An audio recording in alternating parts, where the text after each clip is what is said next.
Hello, and welcome to a new episode of Sylvia Knit Stuff. My name is Sylvia, and it is currently January 7th today. I filmed the last episode, episode 8, so this is episode 9. I filmed it probably about a week ago, and I had told you guys that I was going to present all my finished objects from the past 2 months, and then soon thereafter film a video with all of my WIPs. However, I have one more new FO to show you guys because I finished it 2 days ago, I think.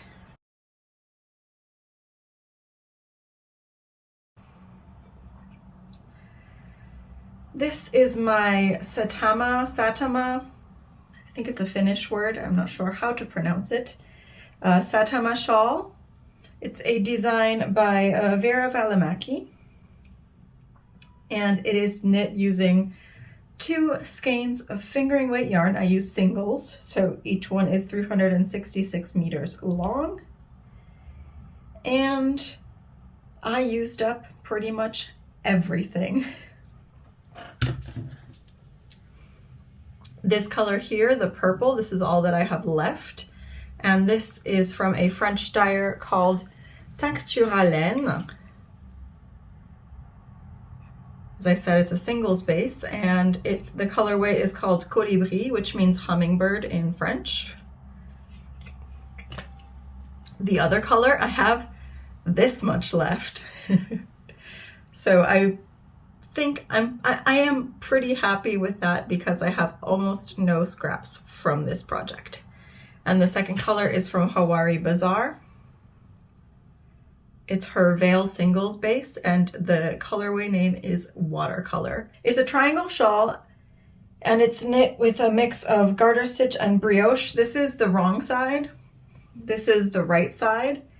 Before starting this, I had never knit brioche before, so I did a couple swatches with other random bits of scraps to just get a feel for the technique, and I was like, oh, that's it? I feel like people talk about brioche like it's this huge undertaking or that it's difficult, and then I knit it and I was like, oh, okay, you're just doing yarn overs and slipping and knitting and purling. It's not that complicated, y'all. So I think I was watching another video recently about someone talking about this as well, how when you're in the knitting community or any kind of, I guess, hobby community, and people talk about a certain technique and say, oh, it's difficult, oh, it's complicated. And if it's something that you kind of hear over and over again, then it kind of scares you. You get kind of scared of doing that technique. And I feel like most of the time, if you're a fairly proficient knitter, it's pretty unfounded. You should be able to do most of anything without it being way too difficult. I had a couple places where I dropped stitches or messed things up a little bit, but nothing major. I was even able to, at one point I had dropped a stitch, it laddered down a few rows, and I more or less fixed it. I think I didn't grab one of the yarn overs correctly, but you can't even tell in the finished object, so. I mean, I love how the project looks. I love the combination of yarns. I like that it's not the deepest of triangle shawls. You actually increase a lot more on the sides than you do in the middle. You increase more often on the sides, so it's longer than it is deep. Like for a lot of triangle shawls, you increase in the middle and on the sides every other row. This one you increase on the sides every row, and then you increase in the middle every 4 rows. Anyway, the increase rates are slightly different to a standard triangle shawl. And I like that it makes it not super deep. I have a couple gripes with the pattern or the finished object. Well, one is with the pattern. It's the borders. So I don't read ahead in a pattern usually. I'll maybe glance it over before starting, but I don't like trying to read pages and pages of knitting pattern because I'm just like, that's too much information. I don't need that right now. But this kind of makes me wish I had. at first here, you just knit all of your stitches on the border here when you're doing your garter stitch. But then when you get into the brioche sections, all of a sudden you're doing an I-cord. So you go from just like a flat plain border to an I-cord border, and then to a bit of a flat plain border here, and then I-cord again, and then plain regular just knit stitches here. I wish it was just an I-cord the whole time so you wouldn't have this kind of unevenness in the border. I mean, it's a minor detail. You can't really tell when the shawl is being worn around the neck or anything, but. And then I wish I had read Ravelry project notes before starting, because there are a couple people that do mention this in their project notes saying, oh, I wish I had done that, or next time when I knit this, I will make an I-cord for the whole border. So yeah, if you are interested in knitting this shawl, that is something to note. I mean, you can do it like this if you want. I also have another kind of issue with this, is that the central line here is not straight. I don't know if it's something that I did wrong. I haven't blocked this yet either, so maybe I can straighten it out with blocking. But if you look here in this central line, it goes here, it's not straight. Like it is going diagonally zigzaggy all over the place. I'm really not sure what's going on. See, like, it's kind of hard to hold it up and show, but here, and then it almost goes like diagonal, and then it goes like this way, and then down there, and then kind of diagonally to this side again. So I'm not really sure what's happening there. But once again, when it's worn around the neck, you can't really tell, so it's not that big of a deal. And maybe if I block it and try to pin that line straight, I can get it to straighten a bit more. Hopefully I've kind of put it in a way that looks nice so you can see. Like, this is what I mean, that it's not that deep.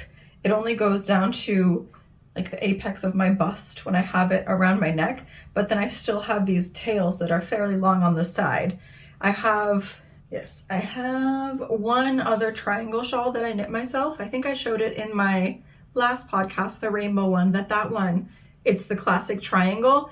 And when I wear it like this, the ends of the triangle are like this long. So I often just tie it underneath so it doesn't come undone.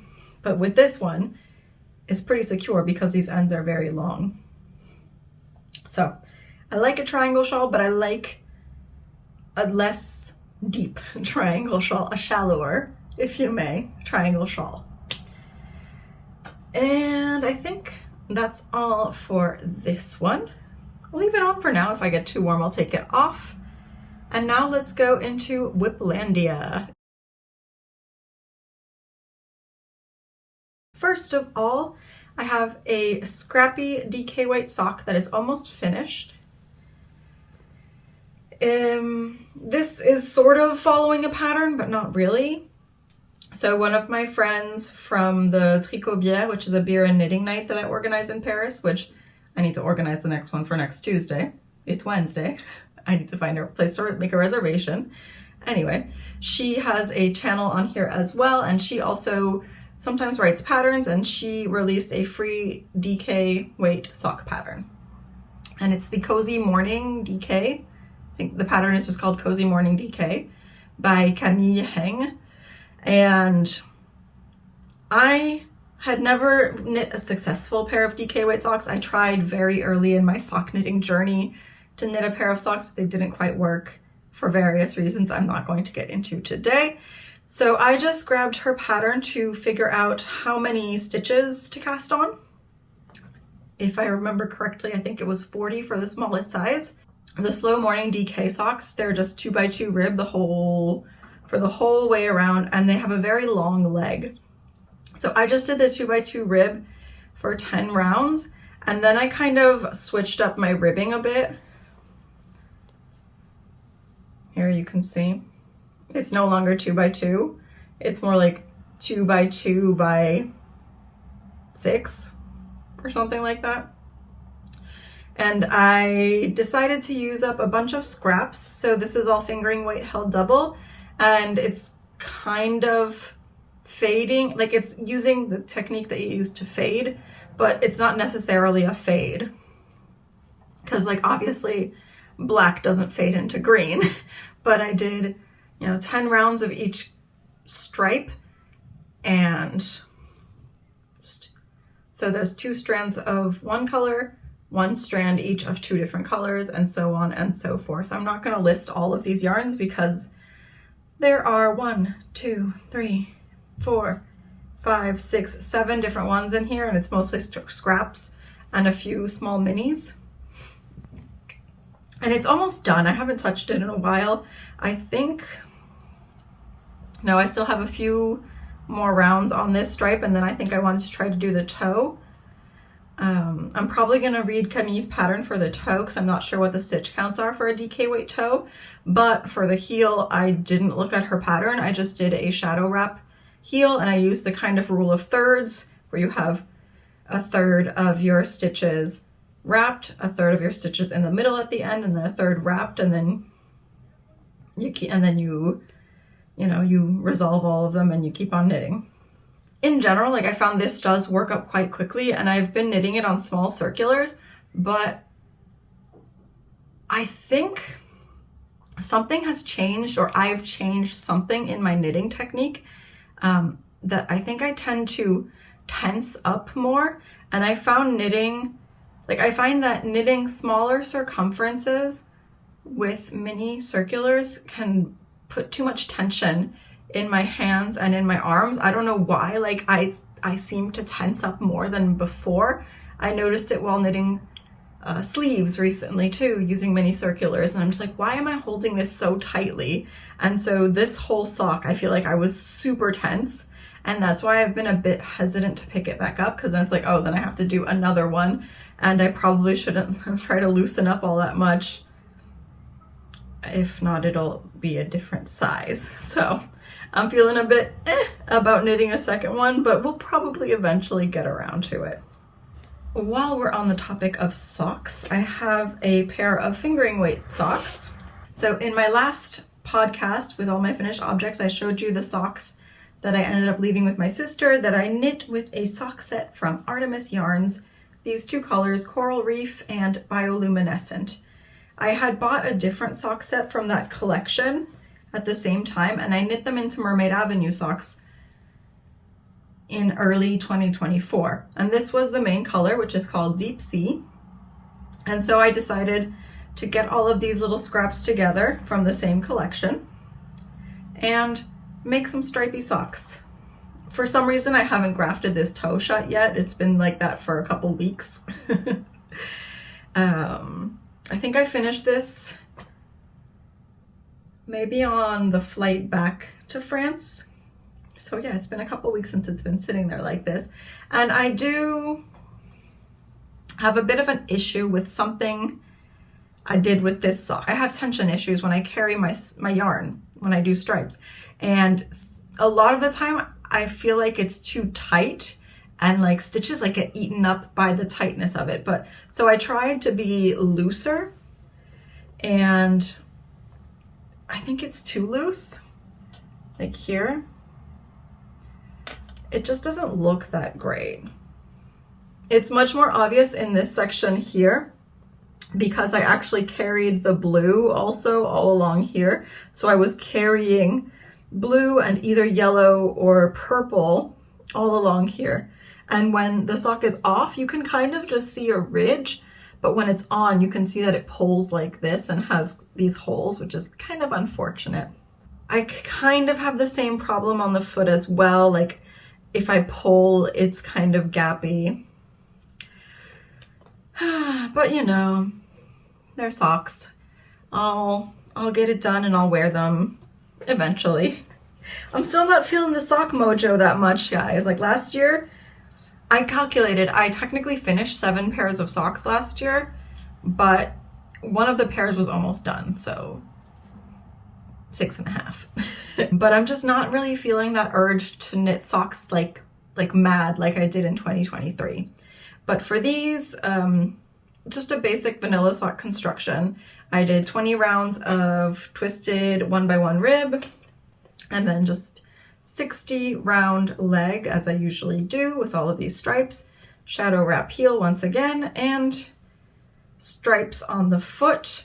And I did the same stripe count at the top and at the, like, before the toe. And that was something that I actually calculated in the plane because I wanted to make sure that I would be able to like start and end with this same thing. So I need to figure out how many rows each stripe was to be and like how many stripes I would be able to do. Because for the leg I do 60 rounds, for the foot I do 80. So it needed to work. So I made the math work. And I was pretty happy with that because I was on the plane and I was like sleep deprived. And I was like, all right, let's figure out some math. And I did it. I mean, it's not super complicated math, but I was just like, okay, let's figure out how to stripe. Next up, I have a project that is just a little bit of ribbing. I have the beginnings of a Tessellated Vest by Andrea Mowry. And it's knit from the bottom up. I have the bottom started. And it is an all over mosaic 3-color vest. I feel like if you're active in the knitting sphere at all, you're probably aware of this pattern, the Tessellated Vest, and I don't remember if she called it a sweater or a pullover, were her Rhinebeck patterns of 2023. And I am knitting mine with this as my main color. So this is a non-superwash yarn. It is 100% Stellina Merinos, which is, I guess, a sub-breed of Merino. Stellina Merinos. And it is a very hot pink. It's a lovely non-superwash. It, like, you know, it's not itchy at all. It's quite soft and squishy. I like it. The colorway is called Flamingo, and it is from Selka, she's Crystal Elka. I don't remember what her last name is, but she is a YouTuber. She's a pattern designer, and she also has her line of yarns, and she talks about it on her channel, how it's very important to have like kind of short circuit local as much as possible. This was a collaboration with a French yarn dyer called Vulcan yarn. Here it says, yes. The fleece is from Lorraine. So Lorraine, which is on the France-Germany border. Then the wool was washed in Belgium and it was spun and dyed in France. I have 2 skeins of this. It's 100 grams for 388 meters. And that was actually this whole kind of dramatic situation. Not dramatic, but I had bought 1 skein of this at La Fête de la Laine, a yarny event here in France, last year, I believe. And I decided to do this pattern, but then I started panicking because I was like, wait, I don't have enough yarn. So I went onto Ravelry and was like, does anyone have this yarn? Which, you know, chances were kind of slim because not that many skeins of this were produced as far as I know. I found one person who had a skein of the right color in their stash, and I sent her a message and I was like, could you please sell it to me? And she kindly agreed to sell me her skein. It's a slightly different dye lot, I think. The dye lots are handwritten and it's kind of unclear because this is dye lot 1 and this one is like kind of scribbled over, so I'm not sure if it's 1 or 3. I think there's a slight difference. Maybe. This was my original skein. But I think it'll be okay. Maybe I can just use this for like the ribbing around the armholes and the collar, and then hopefully this will get me through the rest of the body. When I went to London last year, I bought 2 skeins of Spincycle. The pattern calls for like just over 1 skein, so I think hopefully with 1 it should be enough. I know that Andrea Mowry adds 20%. Like she adds a 20% kind of margin to her yarn estimates in her patterns. So I think I should be okay with one skein. I did a swatch originally, but I frogged it. I frogged it to recover that yarn because I was like, I'm gonna be playing yarn chicken. My swatch is okay. We don't need it anymore. And I unraveled it. So this is Dyed in the Wool from Spincycle. It's the colorway Love Spell. Here you can just see kind of yellow and green, but it also has some purple in it, which even if I kind of try to open it up, you can't tell, but it's in there. I think in her version, the recommended yarn is Fua Fua by Moondrake, which is like a mohair. Is it a wool and cashmere, mohair cashmere or something? But it's like pretty fluffy. I think it's classified as a lace weight, but it is pretty fluffy. And I don't have Fua Fua. And I was like, maybe I have like a big mohair scrap that will work. And I had this left over from a shawl that I knit last year. And this is from La Bien-Aimée. And it is one of her Happy Accident colors where, you know, they dye a color and it doesn't come out quite perfectly, so they sell them at a discount. And I had 40 grams of this skein left. You know, it was a 50-gram skein, 40 grams. And the pattern calls for I believe one skein of Fua Fua, like about 200 meters, I believe. And La Bien-Aimé's mohair is quite thin. It's really lovely, but it's quite thin, so I actually have enough with the 40 grams to hold it double to kind of amp up the fluff. I think it worked. I think the colors worked quite well together. Obviously, this is going to be shifting in color, and it's going to go from like yellow to green to purple and back and everything, but I think it all works very well together.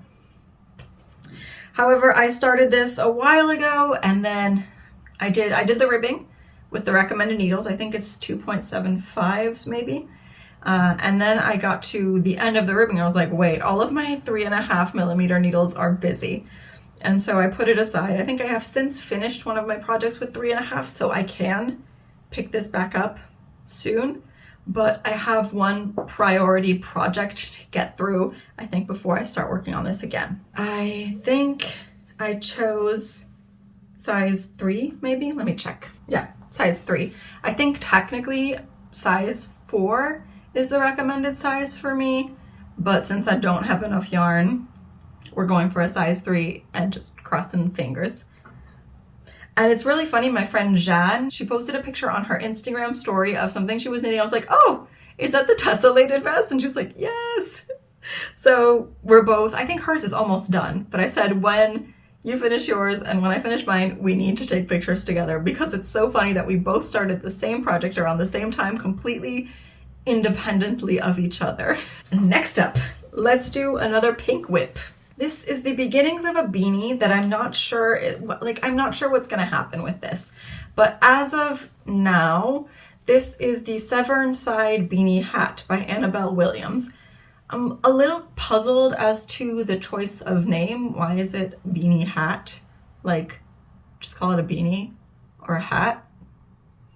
And I'm knitting it with a skein of Hawari Bazaar. Once again, more Hawari Bazaar.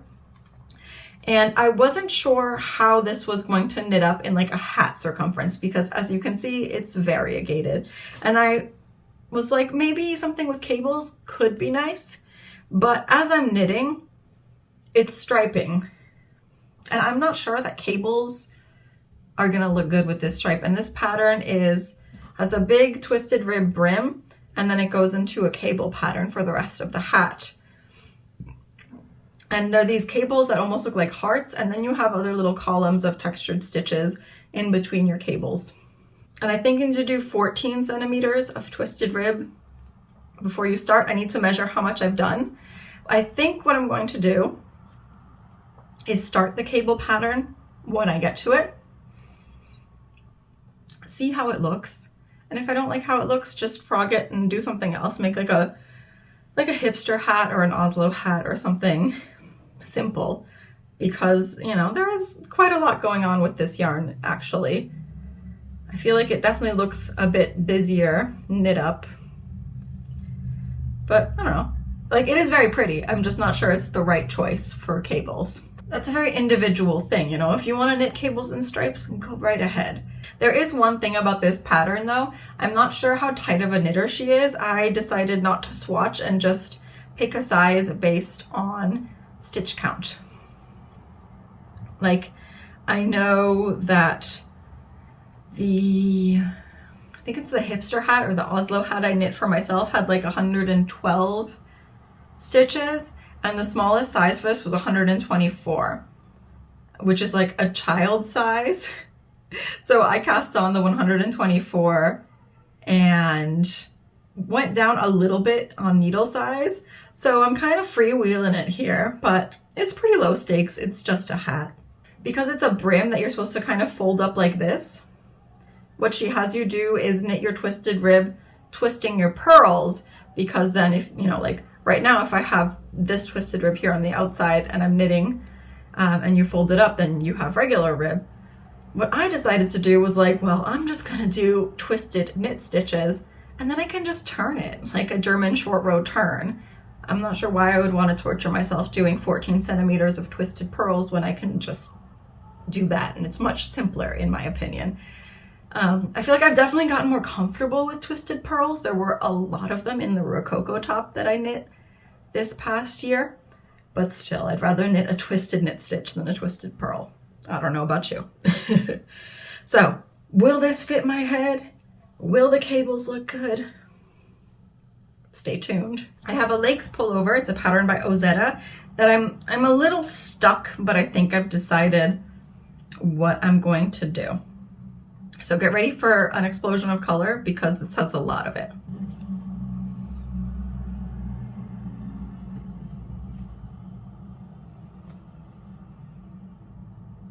So the pattern is the Lakes pullover by Ozetta, and it's written for worsted weight yarn. I knit it for my husband Luis for Christmas of 2023.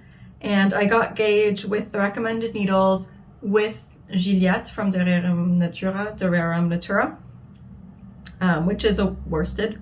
It's also the same yarn I used to knit his sweater for this past Christmas. But I decided I would knit this in fingering held double and do like stripes or a fade or something kind of fun, just to try to use up a lot of those random fingering weight skeins in my stash that have been hanging around. And so at first I pulled this purple. I have 2 skeins of this purple from Vulcan yarn, and the colorway is called Purple Pop, and it is Stellina, so the very top is nice and sparkly. I did all of the saddles and like kind of top in this purple here, in the upper part of the back as well. And when I pick up for the sleeves, I'm going to do the sleeve cap short rows and maybe like the first round or 2 in the purple as well. And then I kind of just dug through and was like, okay, what can we sort of fade all along the sweater? And I found, well, first of all, this is the Purple Pop. This is how it looks. Then I pulled out this skein, whoop, from the WIP Yarn Company. The colorway is called the Gay Agenda, and as you can see, it's mainly red, but it has like a whole rainbow of colors, including purple. So I figured we can fade it to that, because this is a purple with a lot of red, and then this has some purple in it. And you know, I accept that this is not for everyone. This is definitely a wild sweater a bit. And this is a Stellina sock yarn. This one is a 100% superwash BFL. And then after that, I pulled out this skein from Madame Guillotine, which was the full skein from her 2020 Advent. And it's also 100% superwash BFL, though the texture is slightly different. I think in the skein, this one feels a wee bit softer, but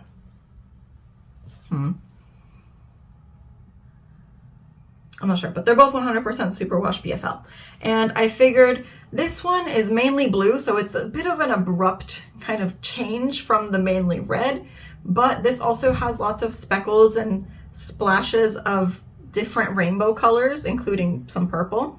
Like there's green, purple, blue. So I was like, okay, we're kind of rainbowing, like both of them have a lot of different colors in them. That was my logic. And then in a bit smoother of a fade, I got this skein from Divergent Yarn. Oh yeah, this color has no colorway name as far as I know. Like it was the big skein from the Advent, there was no label.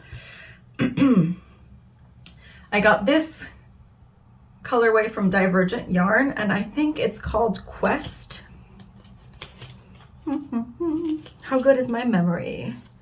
Quest, yes indeed. And this is just a pretty standard merino nylon sock yarn. And I think this fade, it fades really well because this is mainly just purple and blue, and this has a lot of blue and a bit of purple, and so it fades very seamlessly here.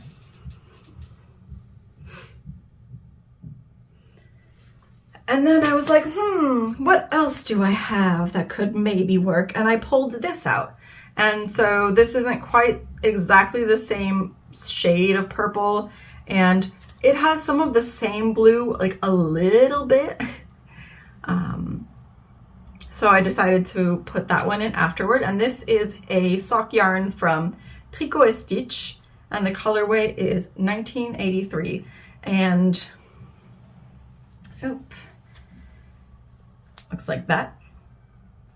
Here is where it fades down.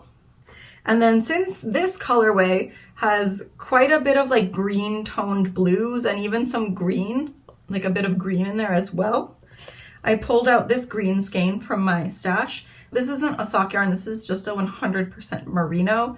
This is from Arcoiris Yarns, and it's her colorway Ikran. It's probably a reference to something that I'm not getting because everything she dyes is a reference to something in pop culture, but Ikran, no idea. So it's like this green with kind of yellowy speckles. And that is this insane fade. However, I kind of have a problem because when I was calculating how long to make each stripe in the fade, I used the measurement given in the pattern. She says that the sweater measures 29 inches from the back neck. So I figured, okay, then it must be 21 inches, you know, from here all the way down to where the ribbing starts. And I measured my row gauge, and then I figured out, you know, how many rows each stripe should be. So there's like 1, 2, 3, 4, 5, 6, 7, 8, 9, 10, 11, I believe. So one stripe with each color held, you know, 2 strands of each color, and then one stripe with one strand of each color, which makes 11 in total. And I thought, obviously, by doing that calculation, by the time I finished this stripe in the Ikran, I would have the correct length. But this is all that's knit underneath the armpit. And given the Lakes pullover has pretty long, kind of long ribbing at the bottom, and I had excluded that from my calculation, like I wonder if when she gives the length, it doesn't include the ribbing. I don't know, because I'm not nearly at the point where she says to start the ribbing. And I don't really have any other colors that would even vaguely work to fade. So I'm not sure. Like I did want the sweater to be a little bit longer, but I think it's just going to end up kind of cropped.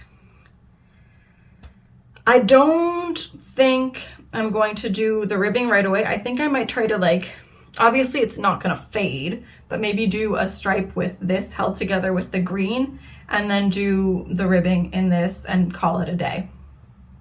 Because I was thinking I was like, oh, maybe I can just repeat and restripe everything, but then it'll be way too long and I will probably run out of yarn before I do the sleeves. And then I was like, oh, let me do the sleeves first and then make a decision what I want to do on the body. But then the thing is, if I decide to add another color to the body after finishing the sleeves, then a color will be missing on the sleeves. So I think I'm just gonna do what I just said, like do one more stripe with this in purple and then do the ribbing and call it a day. I am knitting a size 4. I didn't swatch because I figured if I use the recommended needles and if I got gauge last time on Luis's with a thicker yarn, sure, it would be more or less okay. It's oversized, it's whatever. And I tried it on, it fits, it's oversized, it's cute, I like it. And after that, I have 2 cardigans, both patterns by Kelsey Garner. One you guys, I think, have already heard me talk about, and another that I am testing. So let's start with the test knit, because it's also the one that's the furthest along and that I really need to get going on it because the test knit is for like early mid-February, I believe. This is my version of the Burnt Umber cardigan by Kelsey Garner. The whole body is done in a stitch pattern called Royal Quilting, which involves slipping a bunch of stitches. Like here you can see an example of the black slipped in the front here. And then later on I pick it up to make the triangle or diamond shapes. She is an extremely tight knitter, so I decided to go down to a fingering weight for this.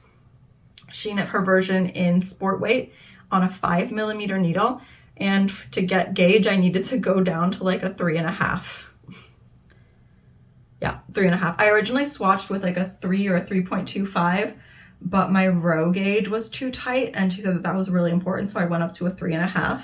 I'm doing the size D, which is the 4th size. And the yarns that I'm using, this is from Yarn by Simone. It's her Only Black, which is just a black yarn. And then the red is from a dyer from the Canaries, that when I went there a few years ago on vacation with my sister, we stopped by a yarn shop and I got 4 skeins of this red variegated yarn. Looks like this. It's really pretty. And it's been sitting in my stash for ages, so I'm happy to finally use it. And the dyer is called Isla Bonita Lana y Colore.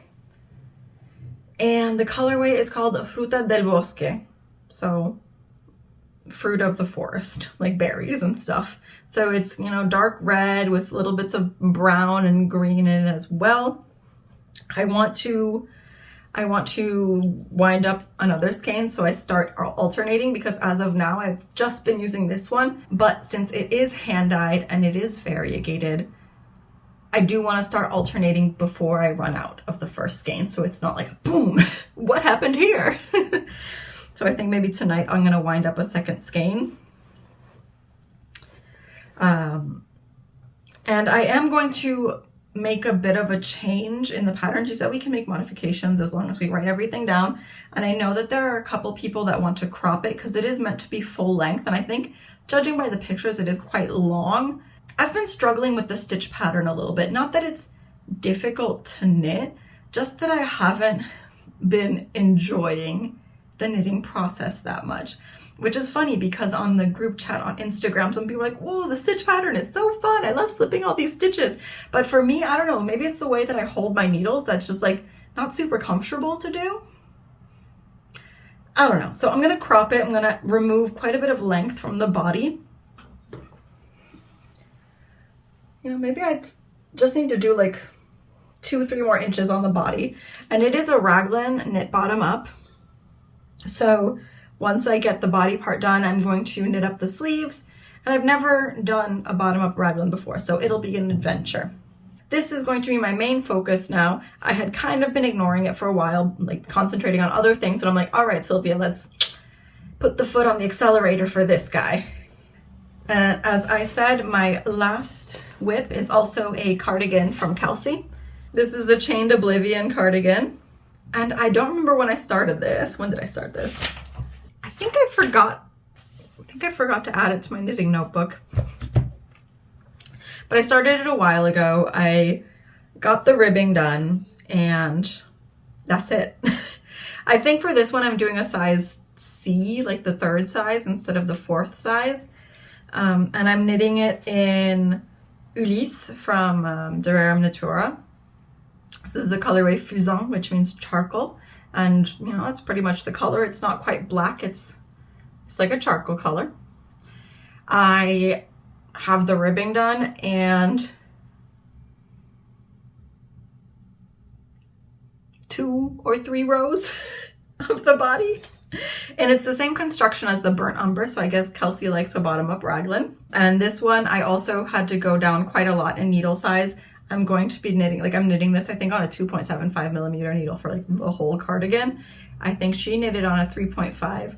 And for, yeah, and so she knits really tightly and I don't. Which is why I also decided to use this, which is more of a sport weight. Like it has a fingering weight yardage because it's super airy, but it's more of a sport weight and it can kind of be used for DK patterns too.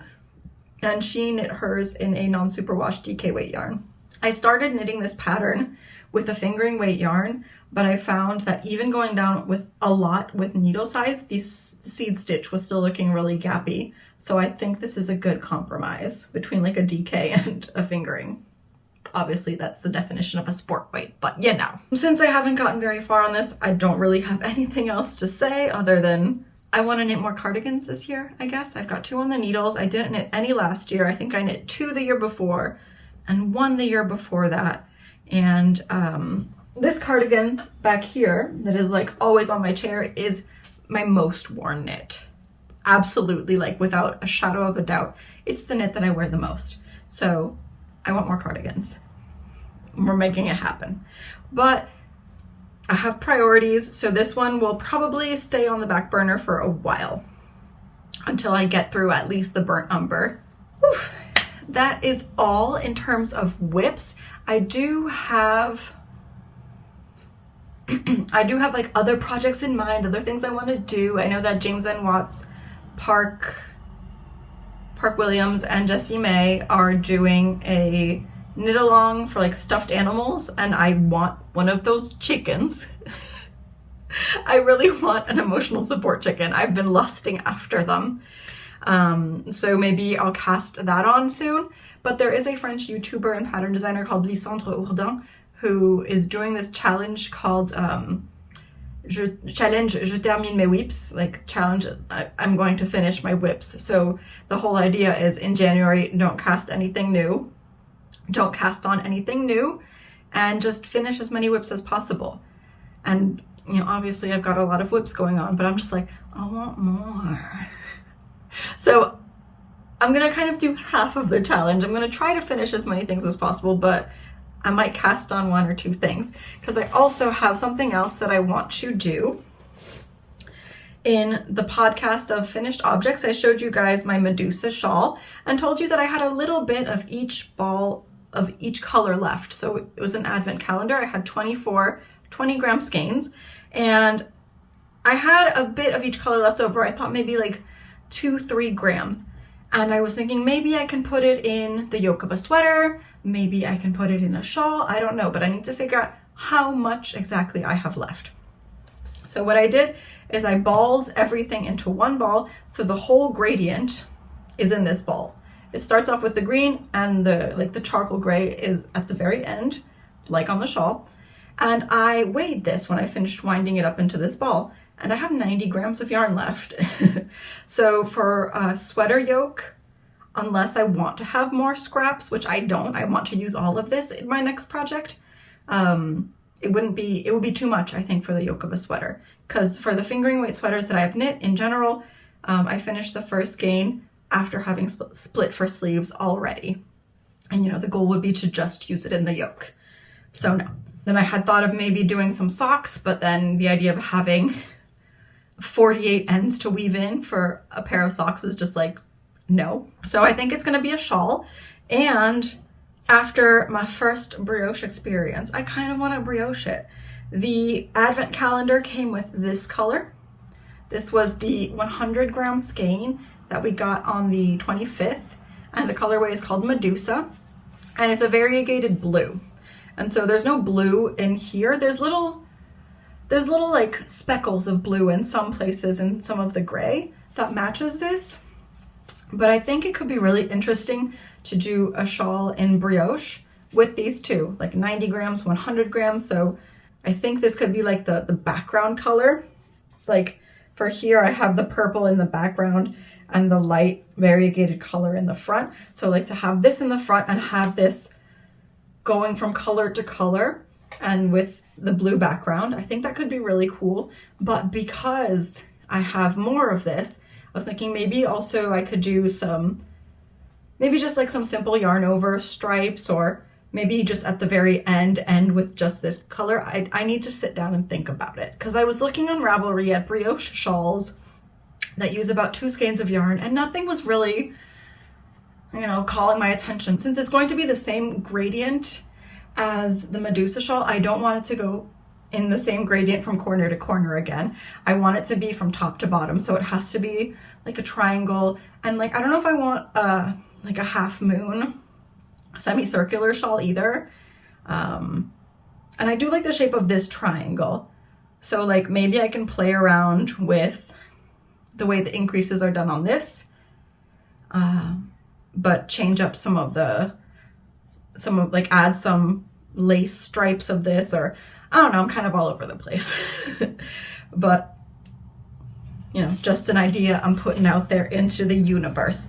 Thank you very much for watching this. If you made it all the way to the end and you want to let me know, you can leave me a sun emoji, because it is a beautiful sunny day today here in Paris, and it is still bright and light out, so I did not even try to use the ring light because last time it was a bit of a disaster.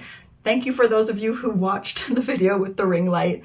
Like by the end of the video, it was dark in my room and I had just had the ring light on, and for like half an hour after, I would close my eyes and see a circle of light behind my eyes. So that's not the best way to use it. But anyway, hopefully the light was good on this. And leave me a little sun if you want. Let me know what your favorite project is, if you have any ideas for my projects, or what you were working on while you watched. Like, I'm always curious to know what you're working on. You know, it might give me ideas for my next cast on too. If you enjoyed this video, don't forget to like it. Subscribe to my YouTube channel if you haven't and you want to keep seeing my videos. And you know, if you leave me a comment down below, I'll get back to you as soon as I can. Have a great day. Happy knitting. Bye.